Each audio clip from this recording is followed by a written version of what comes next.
Well, for more, we can speak now to Calypso Nicolaidis, who is a professor of international relations at Oxford University. Thank you so much for speaking to us, Professor. In your view, has a disorderly Brexit now been averted?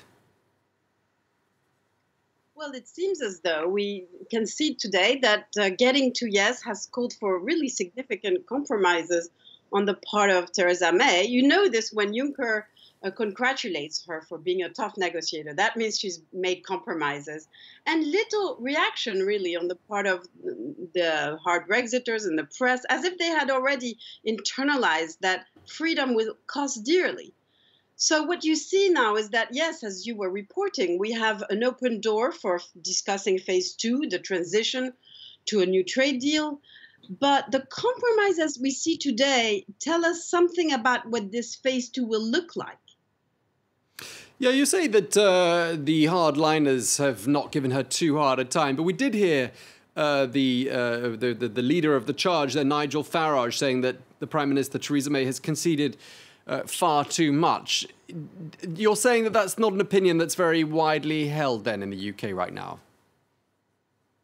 Well, others don't make any noise, and he's at the moment right at the fringe. The rest of the Tories are accepting, that we have negotiations where there's a huge asymmetry of power. You can see it on the budget. But also that, while they had sworn that we won't converge or be just like the EU, well, if you look at the Northern Irish solution, as it were, a temporary solution, we have this mysterious notion of regulatory alignment.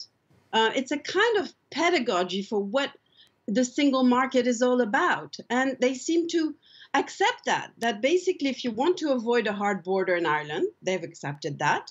And if you want to pacify the hardline unionists, who don't want a border in the Irish Sea, then yes, the whole of the UK will have to somehow align with the EU single market. Now, that will make them unhappy because they're saying, well, what's the point of leaving?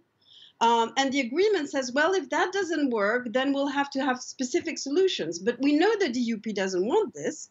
So in the end of the day, we'll have some alignment minus, as it were. And we can all see that that will be the only way in which this agreement we have today can be reconciled with both no border in Northern Ireland and coming out of the single market. You'll have something called alignment, and that will mean somehow we will manage the difference with the EU without diverging too much.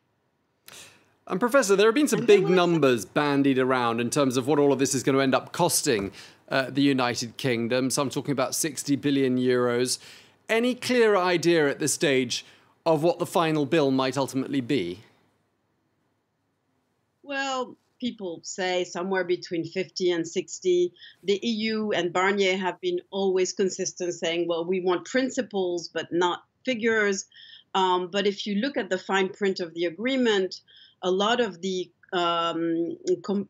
compromises have to do with paying until 2020, paying in separate different programs. And it all makes sense because Theresa May, as you said in Florence, we will honor our commitments. So if you go line by line and look at these commitments, this is where you get 50, 60. It's good that we don't have a number because we don't want headlines on numbers, but we will get there.